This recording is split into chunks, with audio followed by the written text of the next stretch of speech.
Hello everyone, and welcome to another episode of Throwback Memories. I'm D, once again, and this is my story.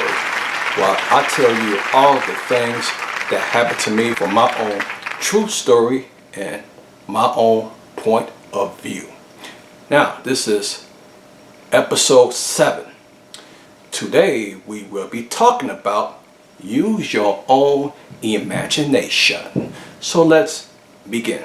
Now, since I was a little kid from back in the 1980s, I used to pretend that I had my own network company. And I used to pretend that I made my own show just by using toys. And this was back in the 1980s. So I guess you could say that I'm part of the last and final gen that people use their own imaginations and go wild with it, running wild.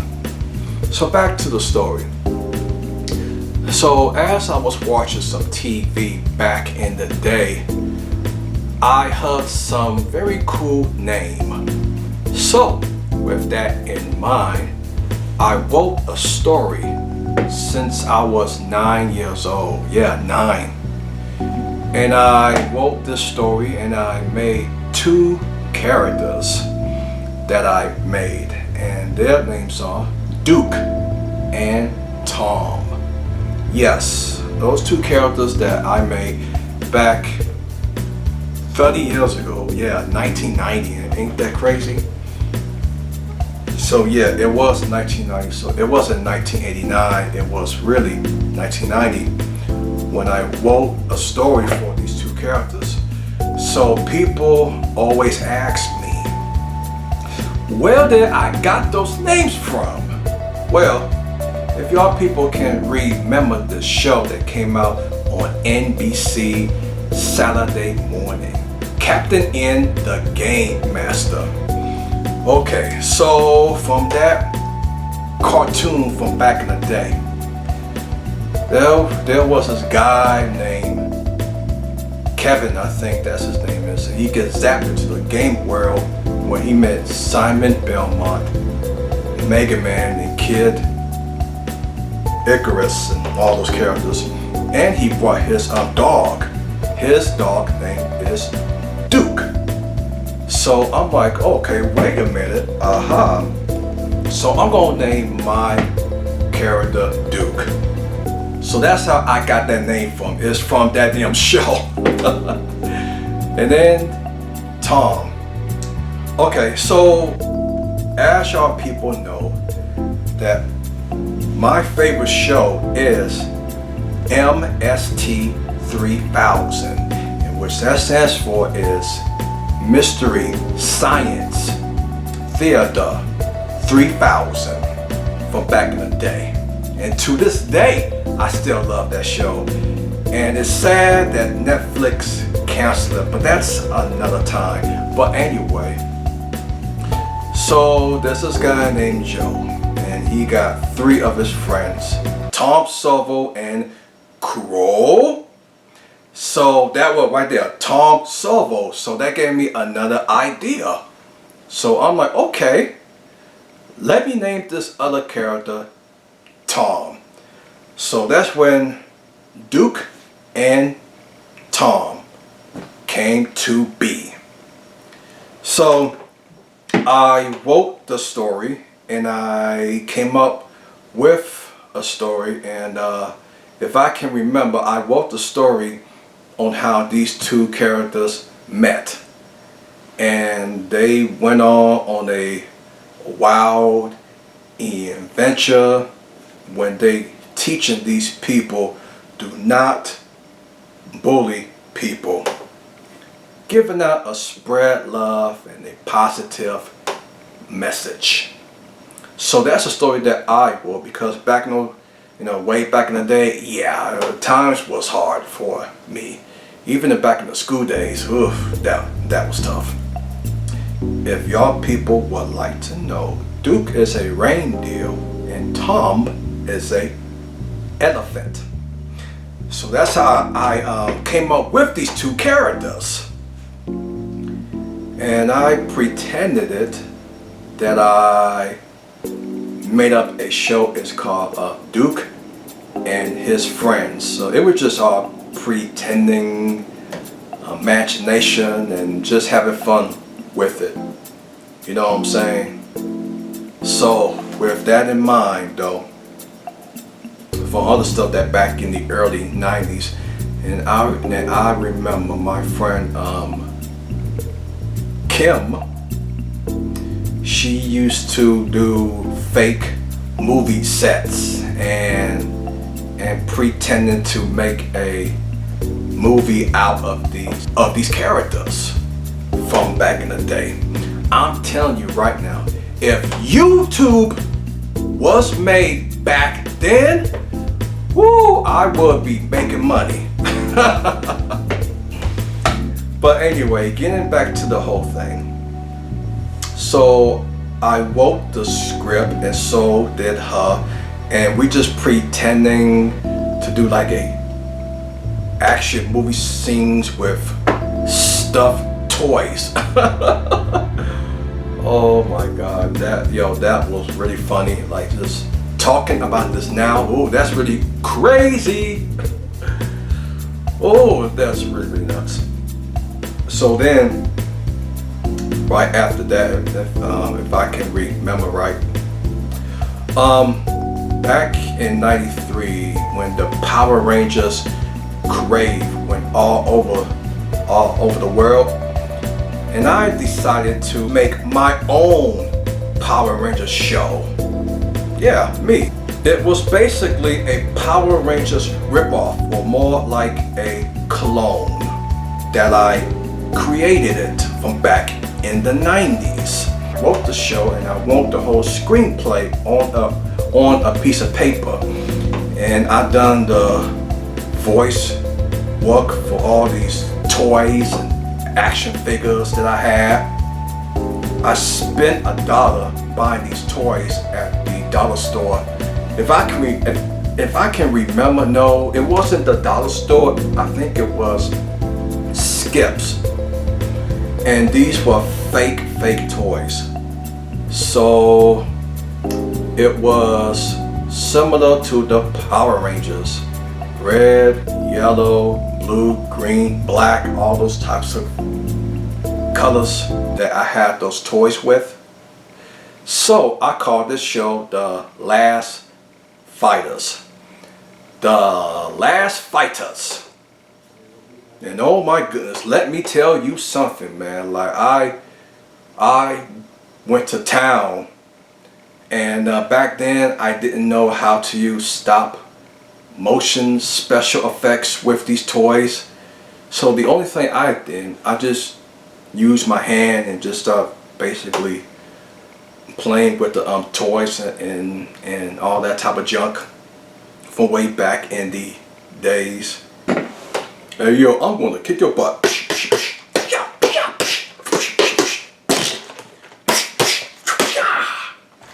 That type of shit. Yeah, so I was basically doing this back in the day, and just like using one of just fucking sound effects.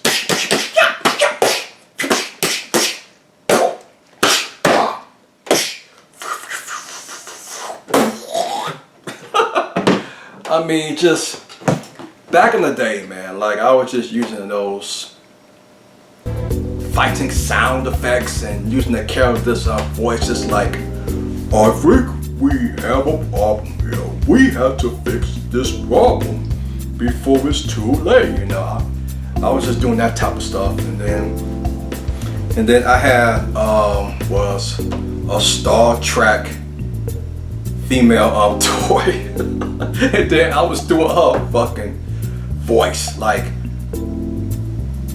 oh no, what should we do? We got to save him. you know. So I was just doing that. Oh my God, but I was having fun. Again, if YouTube was around in the 90s, guarantee you I will be making bank. I will be making money.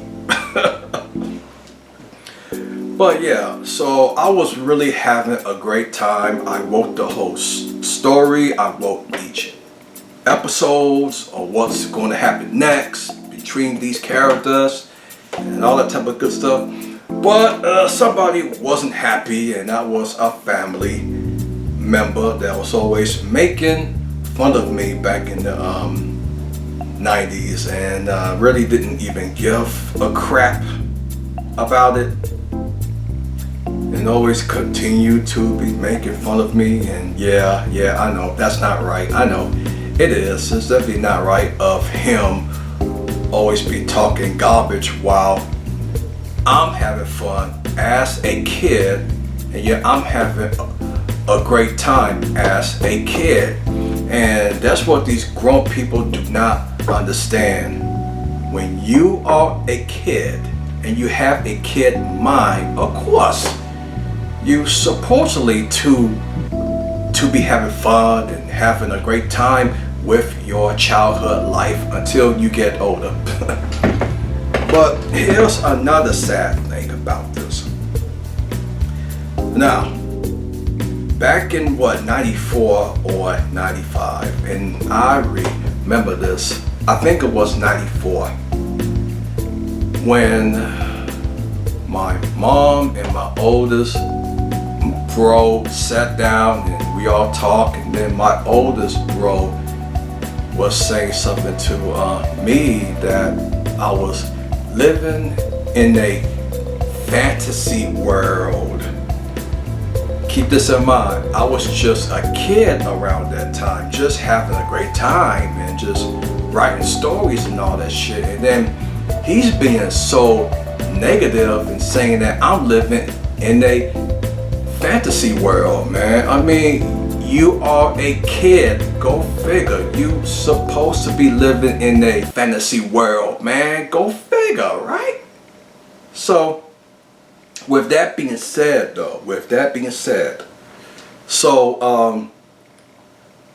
yeah, I mean, like, I was kind of upset, like, how they trying to down me. And yeah, I was only 13 years old at that time, like back in 94. Yes, I was a teenager, yes, but at the same time, I was still a kid, you know what I'm saying? Like, I wasn't no grown-ass adult yet.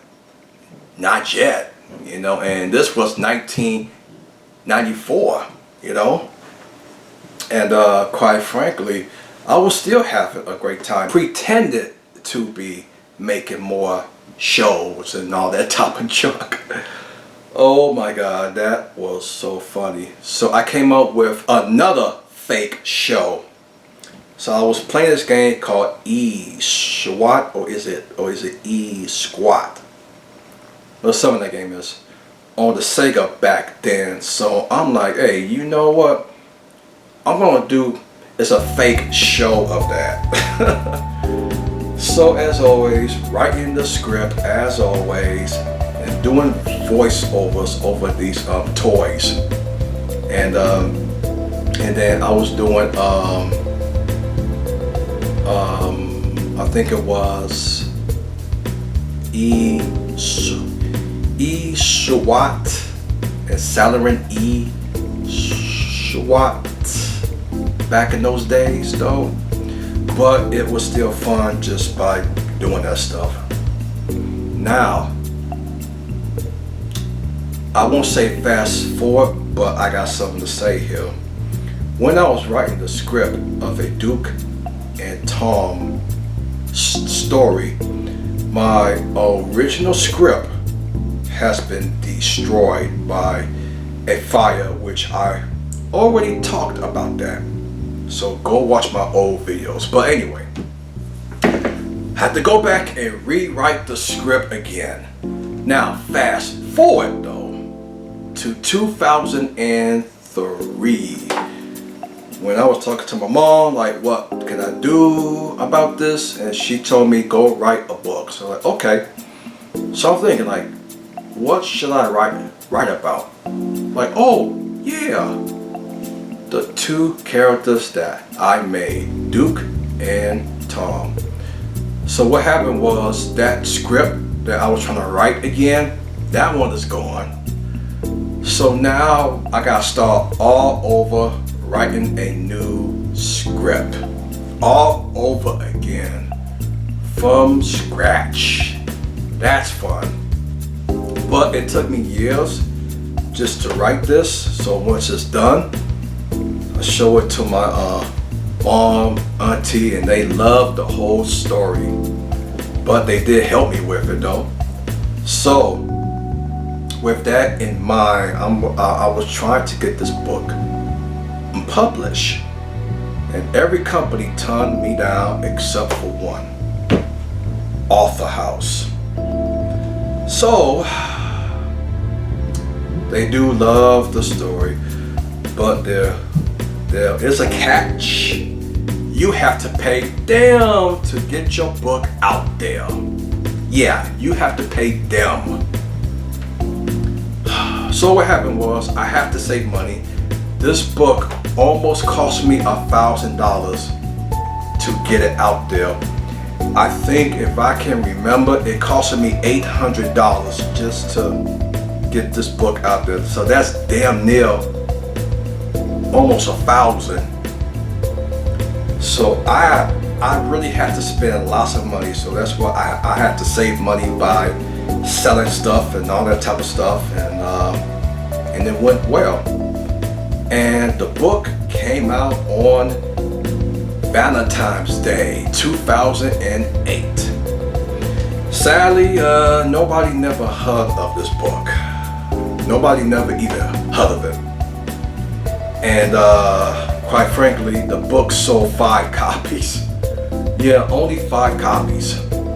So if y'all people want to cop the book, I will put a link right there so you can check it out. And the book is called Duke and Tom, The Lost Treasure of Panic Island. Y'all go and check it out. Alright, so hopefully one day they will make a CGI movie of this. I hope so. Hopefully I can sell it to Walt Disney. Walt Disney, if you are watching this video, get in contact with me as soon as possible. We got some ideas.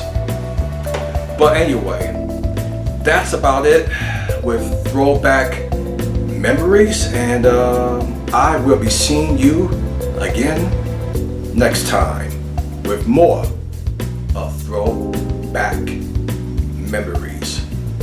Peace.